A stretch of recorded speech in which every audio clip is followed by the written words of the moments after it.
Om Swastiastu.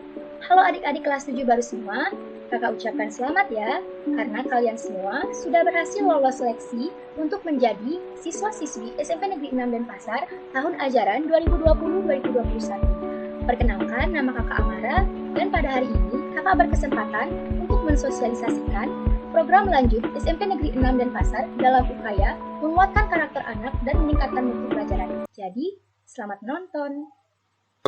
Tepuk PPK, religius, nasionalis, mandiri, gotong royong, integritas, salam Pancasila.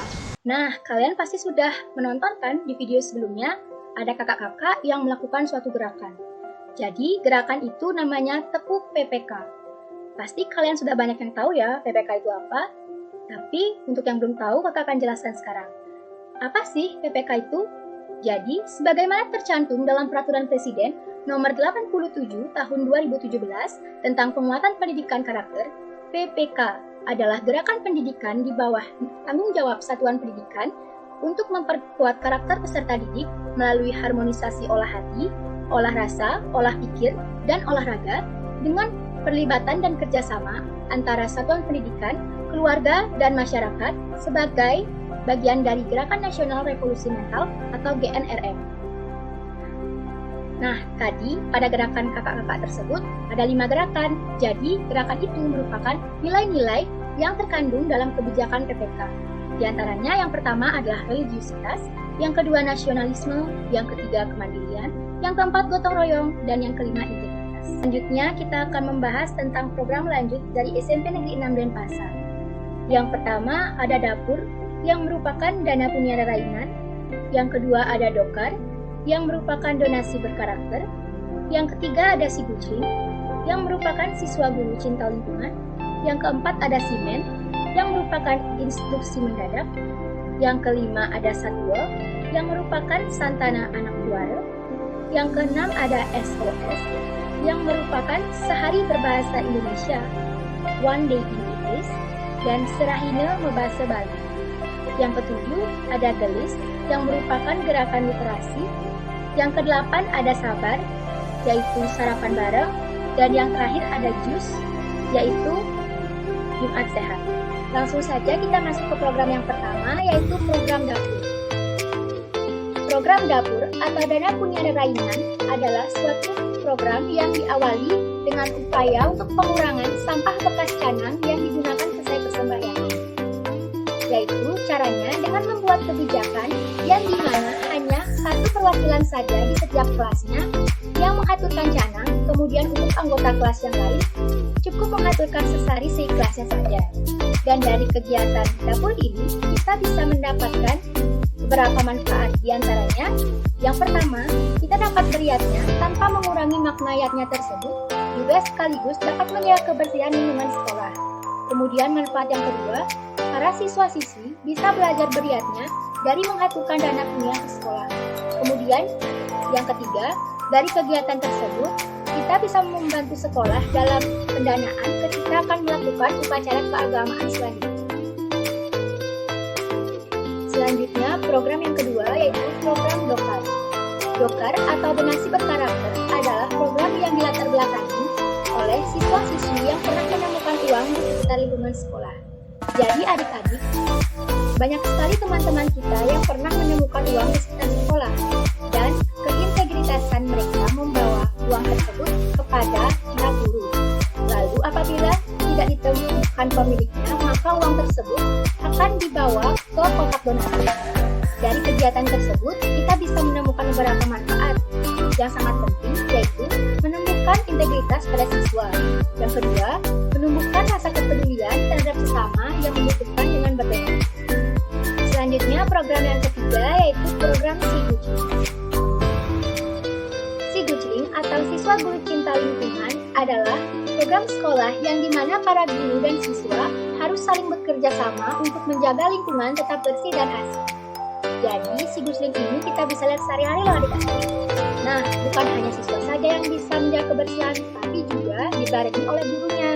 Jadi ketika kita melakukan kegiatan kebersihan, wali kelas kita masing-masing akan memantau kita, apa yang harus kita lakukan, dan juga membantunya langsung. keempat yaitu adalah program SIMEN. SIMEN atau instruksi mendadak adalah kegiatan yang biasanya dilakukan oleh para guru dan teman-teman OSIS kita yang tidak bisa diketahui kapan kepastiannya. Jadi kita tidak bisa tahu kapan akan diadakan SIMEN ini. Nah, tujuan diadakan SIMEN ini yaitu untuk selalu mengontrol para siswa-siswi agar selalu disiplin dan selalu menaati peraturan sekolah. Dan karena ini merupakan suatu pengaturan sekolah, jadi apabila kita melanggarnya, maka kita akan dikenakan sanksi, dan sanksinya itu ditentukan oleh para guru dan teman-teman OSIS lainnya. Yang kelima ada program Satwa.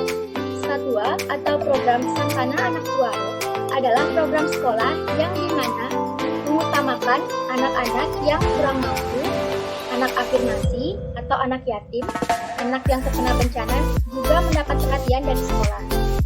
Nah, tujuan dari adanya program Satwa ini yaitu untuk membantu anak-anak yang seperti telah kakak sebutkan tadi, supaya mereka tetap bisa semangat untuk bersekolah.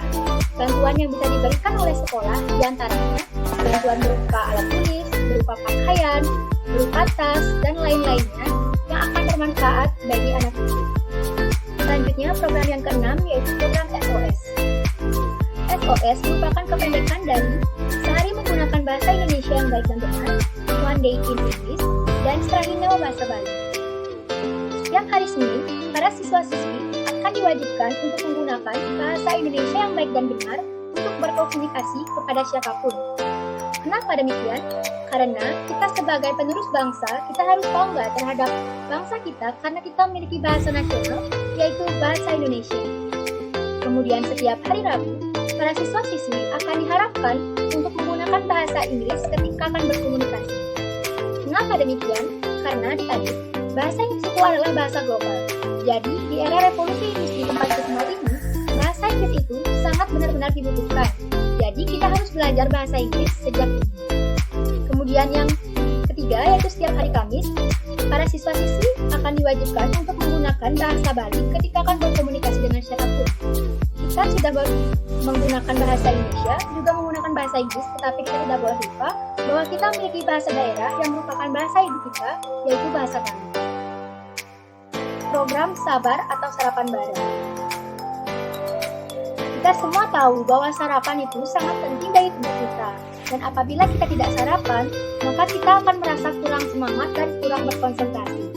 Dari sanalah, pihak sekolah menyadari betapa pentingnya sarapan bagi kita semua. Oleh karena itu, setiap hari Sabtu pagi, para siswa dan siswi diwajibkan untuk membawa bekal dari rumah, kemudian ketika masuk kelas, akan dinikmati bersama-sama dengan teman dan juga wali kelas. Selanjutnya program yang terakhir yaitu adalah program JUS. JUS adalah kependekan dari Jumat Sehat. Jadi sesuai dengan namanya Jumat Sehat, kegiatan ini dilakukan di hari Jumat oleh seluruh siswa kelas 7, 8, dan 9. Dalam 15 menit sebelum pelajaran, kita akan melakukan senam yang langsung dipimpin oleh para guru dan teman-teman OSIS. Tujuan diadakannya senam ini adalah untuk menambah kebugaran serta refreshing sejenak sebelum pelajaran dimulai. Nah, segitu dulu ya adik-adik tentang pengenalan sekolah kita. Semoga apapun yang kakak jelaskan dan kakak berikan infonya bisa berguna bagi adik-adik nanti ketika sudah mulai belajar di sekolah kita. Nah, di akhir video nanti kakak akan memberikan salah satu video tentang kegiatan si bucin. Jika kakak membuat kesalahan dalam mensosialisasikan program ini, kakak minta maaf dan kakak ucapkan terima kasih.